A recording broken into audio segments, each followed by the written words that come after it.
Good morning, good afternoon, good evening to each and everyone, especially those at the other side of the world. There is no time and space between us, there is only this present moment, and we are one. Let's begin reading diary entry number 1170. It was June 30, 1937. Today, the Lord said to me, I have wanted to exalt this congregation many times, but I am unable to do so because of its pride. Know, my daughter, that I do not grant my graces to proud souls, and I even take away from them the graces I have granted.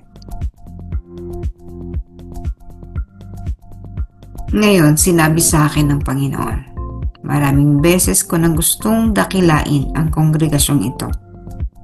Ngunit hindi ko magawa dahil sa pagmamalaki nito. Dapat mong malaman, aking anak, na hindi ko ibinibigay ang aking mga grasya sa mga mapagmataas na kaluluwa. At binabawi ko rin sa kanila ang mga biyayang naipagkaloob ko na.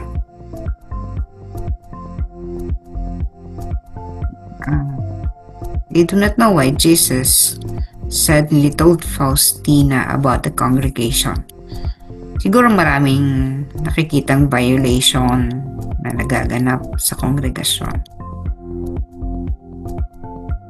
Nung si Faustina ay pumasok sa kongregasyong ito, sabi ni Jesus, doon niya inihanda ang lahat ng mga grasya na ipagkakalob niya kay Faustina, so that noong gusto ni Faustina lumabas after I think a week, kasi walang time for prayer life, sabi ni Jesus, hindi siya pinayagan ni Jesus na umalis sa kongregasyon yun, sapagkat ang sabi nga niya, in this congregation it is where I prepared my graces for you. Doon niya nihanda. And then doon din sa kongregasyon na yan, biro mo, pinili ni Jesus ang kongregasyon yan para dyan si Faustina mahubog, no? Pero kung ganyan, nasabi niya I am unable to exalt the congregation dahil sa pride, no? May mali din siguro, no? Hindi rin siya ganun ka-perfect. So that Jesus chose the congregation that would train Faustina, but at the same time, it is the congregation that was full of pride, no? Isang grasya na doon sa kongregasyong yun, nahubog o pumasok si Faustina, kasi buruin mo, magiging banal, di ba? Kaya nga ngayon, yung congregation na yan, it has produced a saint in the name of Faustina. I don't know if Faustina was the first saint. Hindi ko alam, no? But the fact that Faustina, after searching for many congregations, dyan siya dinala ni Jesus, there's really something good about it. Hindi naman yan ipagkakaloob. Hindi naman siya dyan itatakda ni Jesus na makapasok si Faustina kung hindi niya nakikita na maayos, mabuti. But then, again, the congregation was not perfect. Di yan perfecto. Imagine, pagpasok ni Faustina, nandyan yung mga bullies, no? Yung madre na nag-cause ng napakaraming pain kay Faustina. So, yun yung isang imperfection ng kongregasyon. Hindi siya isang very fragile, very well-protected na kongregasyon para sa magiging santo, kundi isang imperfect na kongregasyon kung saan ang isang katulad ni Faustina ay huhubugin. Kasi syempre, saan siya mahuhubog kung ang pupuntahan niya ay isang napaka well-protected na environment?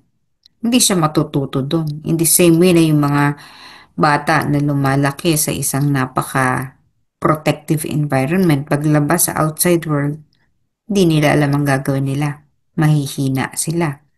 Kasi hindi nga sila nasanay sa hirap. So, ganun din yung congregation, it did not provide the most comfortable life for Faustina. Eh bakit nga hindi? Kasi nga, she would be a saint and she had to undergo many difficulties because that would train her to be a saint, to save more souls, to bear the sufferings just like how Jesus did. Kung paano tinanggap ni Jesus ang kanyang itinakdang mission niya sa mundo, that is to save souls. Ganun din sa Faustina. That's why Faustina kept on on doing what Jesus had done. Pilit niyang ini-imitate. He was trying to imitate Jesus through his sufferings. So sabi ni Jesus nga again, going back, I am unable to exalt the congregation because of its pride, no? Siguro nga, no? Maraming mayayabang sa kongregasyon yun. At yun nga, sabi niya, I can even take away the graces I have already granted. No? May mga naibigay na siyang mga andito, grasya. Pero pwede kong bawiin yan. So, ganun din sa atin. There are faculties that God has given us. Pero pag yung faculty na binigay sa atin, hindi natin ginamit ang maayos or hindi natin ginagamit, the Lord will take it away from us. Tatanggalin niya. So, ano yung ibig sabihin ng faculty? Halimbawa, you have the faculty of katulad ni Faustina, may mga nakikita siya, no?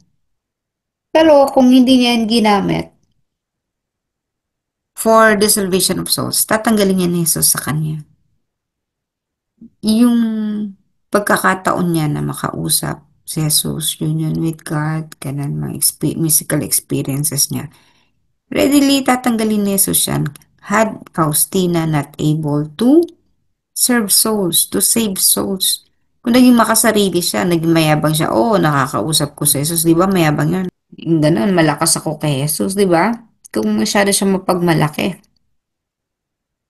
tatanggalin niya ni Jesus sa kanya. Pero the fact that she did her mission well, the more graces Faustina received. Kasi nga, ginamit niya maayos yung mga binigay sa kanya ng Panginoon. The graces that God had granted her. So, in the same way, doon sa congregation na yun, sabi ni Jesus, may kaya kong tanggalin yan. Yung mga binigay ko sa'yo, kaya kong bawiin. Kasi hindi mo naman nagagamit. Imagine, the other day, di ba, sabi ko, yung congregation na yan, very advanced. May telepono, may sasakyan. No? Kasi, yung mga time na yun, luxury pa yun eh. Yung mga privileged people lamang meron nun. May sasakyan, telepono, ganun eh. 1930s. Nagkaroon ng linya telepono sa bayan namin na hindi sa bahay namin. In our town, I think, when, high school ako, mga 80s, no? So, nagkaroon ng telepono sa amin, 80s. Imagine ninyo yun, 80s. 1930s, meron na silang telepono. So, 50 years ang gap. Kaya, kita mo, advance, no? Yung kongregasyon niya, nasa kanya yung mga facilities, no? I think, talagang, hindi ko pa nakita yung kanila. Nakikita ko lang sa picture yung congregation. But it must be, just, hindi siya katulad ng ibang mga kongregasyon na talaga mahirap. So, sabi niya, I can take that away. Now, we do not know what would happen, no? Kasi nandito pa lang tayo sa 1170. We'll see kung anong mangyayari dito sa congregation, kung babawiin ba niya or pananatilihin niya or magbabago ang kongregasyon. But then, katulad din natin, kapag tayo punong-puno tayo ng pride, hindi tayo may tataas. Kasi yun nga, yung nagpapakababa, yun yung itinataas, diba? Pero kung nagpapakamataas ka, yun yung ibinababa.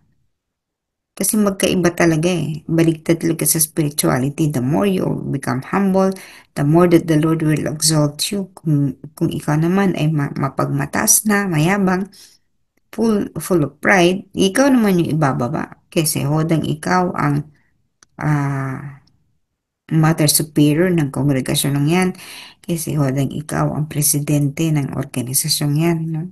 Kaano man kalaki yan, or corporate president, CEO, whatever, kaya-kaya kong tanggalin yan sa'yo. Everything is grace. Lahat ng kung ano meron tayo, yan ay kalob sa atin ng Panginoon. We cannot claim to have achieved everything in our life through our own efforts. Alone, na? Totoong may factor yung pagsusumikap natin, kasipagan natin, pagpupursige natin, but had it not for the grace of the Lord, we would not be able to achieve whatever we have achieved. And if we would be ungrateful, no, wala tayong utang na loob, di tayo marunong magtumanaw ng utang na loob sa Panginoon, kung masyado tayo magiging mayabang at mapagmalaki, the Lord will take that away from us kasi hindi mo na magagamit ng maayos. Ang mga grasyang binigay niya, kung gagamitin mo lang para sa sarili mong kapakanan and not for a higher purpose, gabawiin po talaga yan. So you see people na ang taas-taas na, no? Pero biglang, bakit ganun nangyari sa buhay nun? Biglang bumagsak yun. Punong-puno ng yabang. Marami akong kakilalang ganun. Punong-puno ng yabang. But at the end, nasan sila? Wala. Pero yung mga kakilala ko na talagang tahimik lang, mapagpakumbaba, yun naman yung nakakasustain ng kung anumang gifts the Lord had given them. So, napakahalaga talaga yung humility. This was my topic yesterday, last Saturday sa formation, no? Yung humility, it's the king of all virtues talaga and the last to go. Yung pride natin is the last to go kasi yung humility, yan yung perfection na eh.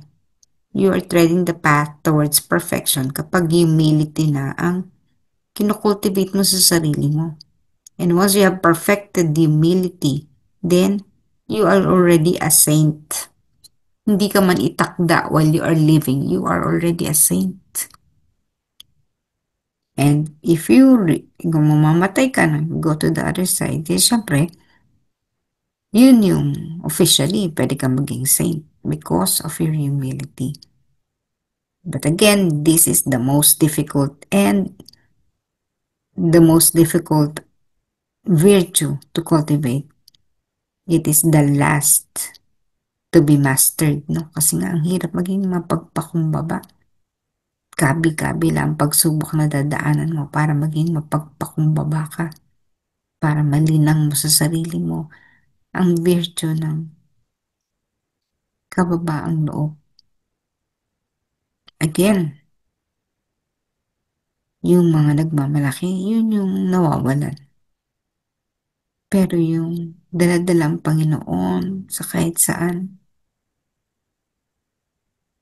ayun ang hindi tinatantanan ng Panginoon ng grasya. Talagang abot-abot ba? Nagpapanagpo ang mga grasya. So umaapaw sapagkat ang kaluluwa ay alam kung saan gagamitin ang mga bagay-bagay.